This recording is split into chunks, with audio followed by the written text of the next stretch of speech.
নমস্কাৰ মোৰ বন্ধু বান্ধৱীসকল সকলোৱে আজি মহাসপ্তমী উপত্যখনত সকলোৱে শাৰদীয় দুৰ্গা পূজাৰ আন্তৰিক শুভেচ্ছা জনাইছোঁ।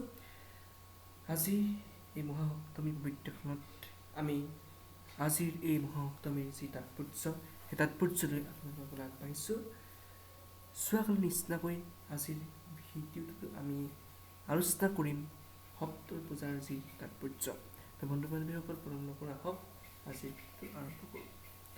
লগতে যোৱাকালি আমি শাৰদীয় অনলাইন কুইজ প্ৰতিযোগিতাৰ বাবে আপোনালোকৰ দুটা প্ৰশ্ন আগবঢ়াইছিলোঁ। সেই প্ৰশ্নকেইটাৰ উত্তৰ আমি আজি আপোনালোকৰ আগত আলোচনা কৰিম। তেতিয়াহ'লে প্ৰথমতে আমি চাই লওঁ যোৱাকালি আগবঢ়োৱা প্ৰশ্ন এটাৰ শুদ্ধতৰ কি হয়। প্ৰথম প্ৰশ্ন আছিলে ব্ৰহ্মবৈৱৰ্ত পুৰাণত উল্লেখ থকা অনুসাৰে দুৰ্গা পূজাৰ প্ৰৱৰ্তক কোন? অপশ্যন ক আছিলে শ্ৰীকৃষ্ণ, অপশ্যন খ আছিলে ৰাম, অপশ্যন ক আছিলে ব্ৰহ্মা, অপশ্যন খ আছিলে শিৱ। ইয়াৰ শুদ্ধটো হৈছে অপশ্যন ক শ্ৰীকৃষ্ণ। দ্বিতীয় প্ৰশ্নটো আছিলে আমাৰ মা দুৰ্গাৰ মূৰ্তিৰ বাওঁফালে কোন কোন থাকে? অপশ্যন ক আছিলে গণেশ আৰু কাৰ্তিক, অপশ্যন খ আছিলে লক্ষ্মী আৰু সৰস্বতী, অপশ্যন ক আছিলে লক্ষ্মী আৰু গণেশ, অপশ্যন খ আছিলে সৰস্বতী আৰু কাৰ্তিক। ইয়াৰ শুদ্ধটো হৈছে অপশ্যন খ সৰস্বতী আৰু কাৰ্তিক।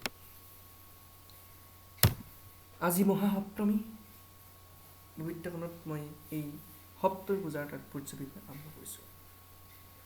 আজি মা দুৰ্গাক নৱৰূপৰ সপ্তমটি ৰূপ কালৰাত্ৰি হিচাপে পূজা কৰা হয়। গতিকে এই কালৰাত্ৰি পূজাৰ যি তাৎপৰ্য ইয়াৰ বিষয়ে আমি আলোচনা কৰোঁ। মা দুৰ্গাৰ সপ্তম শক্তি কালৰাত্ৰি ৰূপে জনাজাত। এখেতৰ শৰীৰৰ বৰণ ঘন অন্ধকাৰৰ নিচিনা সম্পূৰ্ণৰূপে ক'লা। মূৰৰ চুলিবোৰ অবিনষ্ট, গলত বিদ্যুতৰ দৰে জিলিকি থাকে মালাধাৰী। এখেতে তিনিওটা চকু ব্ৰহ্মাণ্ডৰ নিচিনা ঘূৰণীয়া। সেইবোৰৰ পৰা বিদ্যুতৰ নিচিনা উজ্জ্বল ৰশ্মি বিকিৰিত হৈ থাকে। এখেতৰ নাসিকাৰ উশাহ নিশাহৰ পৰা ভয়ংকৰ প্ৰচণ্ড অগ্নিশিখাবোৰ ওলাই থাকে। এখেতৰ বাহন হ'ল কৰ্দভ অৰ্থাৎ গাধ। আই কালৰাত্ৰিৰ স্বৰূপ দেখাত অতি ভয়ংকৰ, কিন্তু তেখেতে সদায় শুভ ফলহে প্ৰদান কৰে।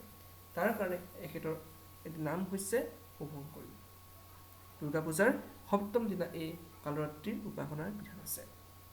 গতিকে দুৰ্গা পূজাৰ সপ্তম দিনা অৰ্থাৎ সপ্তমী দিনটোত এই কালৰাত্ৰি মাতৃ হিচাপে দুৰ্গা মাতৃক পূজা কৰা হয়।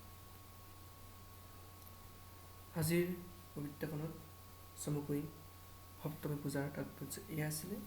আশা কৰিছোঁ সকলোৱে ভিডিঅ'টো চাই ভাল পাইছে। সপ্তমী পূজাৰ তাৎপৰ্য এই তাৎপৰ্য বিষয়ে হয়তো সকলোৱে উপলব্ধি কৰিব পাৰিছে।